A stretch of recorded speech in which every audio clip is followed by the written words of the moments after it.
So mga sangkay, kung si Zaldico ay nadali na po, nahuli na dun sa ibang bansa, papaano naman po si Atong Ang na medyo matagal na rin pong nagtatago? Kaya pa kayang masakote ito? May balita po tayo dyan. Dahil target na daw po ito ngayon ng Interpol.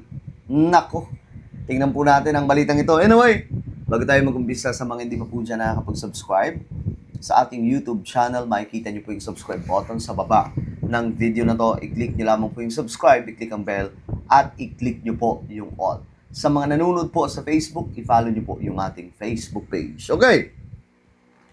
So may balita po tayo kay Atong Ang ngayon, no? Dahil ayon po dito sa report, target na daw po ng Interpol, red notice, ang isang bilyonaryong Pilipinong negosyante. So, totoo kaya ito mga sanggay? Ito yung report. May Interpol red notice na laban kay bilyonaryo gambling boss Charlie Atong Ang. Oh, may red notice na daw po. So, kung may red notice na, ibig sabihin, mapapabilis na po ang pagsakote o paghuli sa taong ito. Na ngayon, nagtatago mga sangkay. Kay DILG Secretary John Vic Remulla, sa isang panayam, sinabi ng kalihim na naispatan si Ang sa Calabarzon 2 linggo na ang nakakaraan. So, sa Calabarzon, dito lang, sa Pilipinas.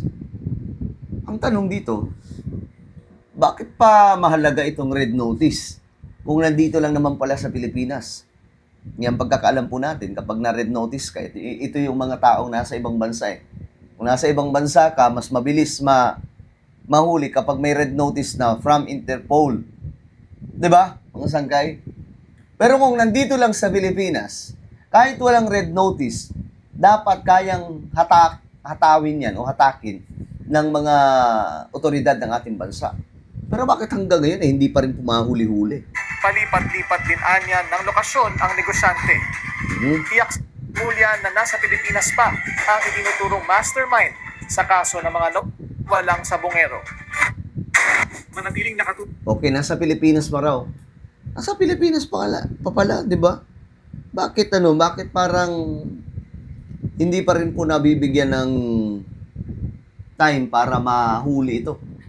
O baka naman mga sangka may mga, siyempre, bilyonaryo to eh.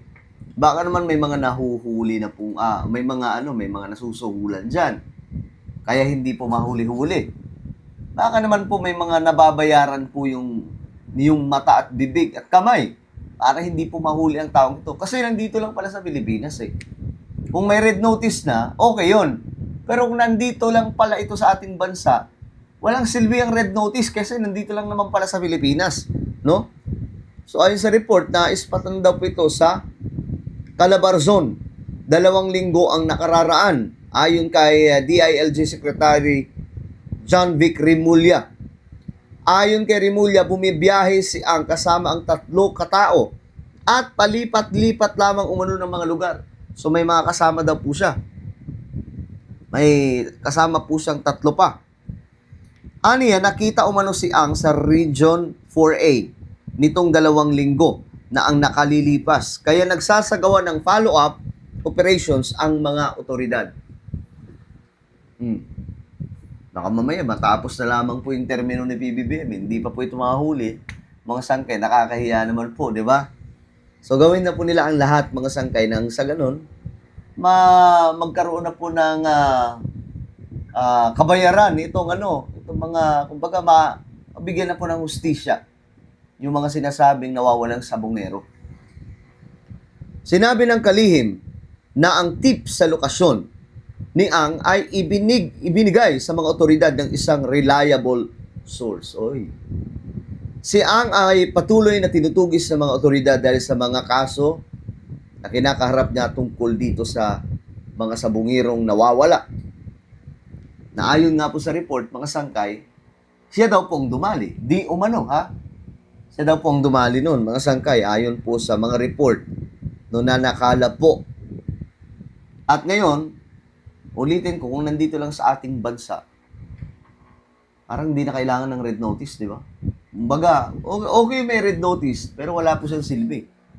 Kasi nasa Pilipinas eh. dapat madali pong mahanap ng mga otoridad po natin yan. Pero parang, ang ano no? Di ba? Kita nyo, makasangkay. Sino ba itong mga nagtatago mula sa Pilipinas? Sila ba to? Di ba? Hindi mahuli-huli. Nawawala hanggang ngayon, mga sangkay.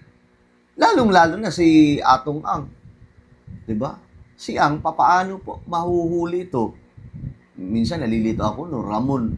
Meron ding Atong. Pero si Ramon, siya po yung negosyante na matino. Si Atong Ang, siya po yung negosyanteng sabungero.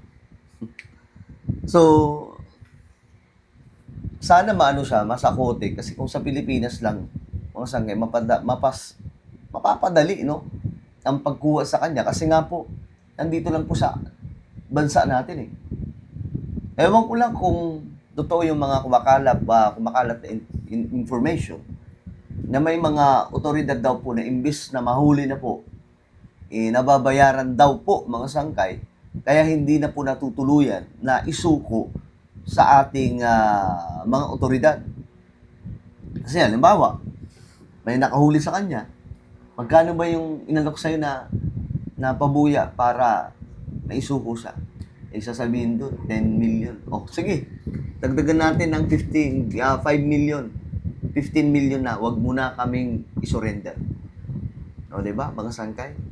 Halimbawa, mga pulis, mahuli siya, operan nyo ng mga siguro 10 million, o 20 million, 30 million. Hindi, lusot na rin, mga sangkay. Kasi parang nakapagtataka kung nasa Pilipinas lang, bakit hindi po mahuli-huli, di ba?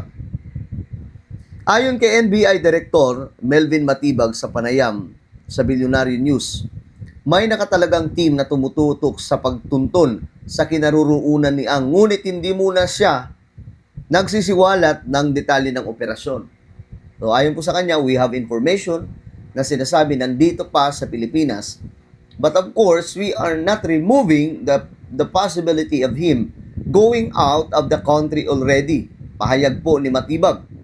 Binanggit din ni Matibag na bilang isang arkipelago, maraming entry at exit points ang bansa.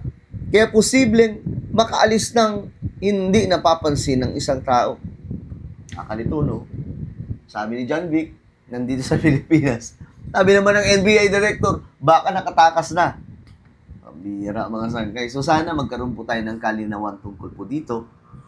At malaman na po ng lahat, mga sangkay, kung saan talaga nagtatago si Atong Ang. Kasi mahirap yun, matapos na lang ang termino ni PBBM. Tapos wala rin pong mangyayari, di ba? Pambira. Ano po ang inyong opinion? Comment down below. Huwag niyo pong kailimutan na i-subscribe yung ating YouTube channel. God bless everyone.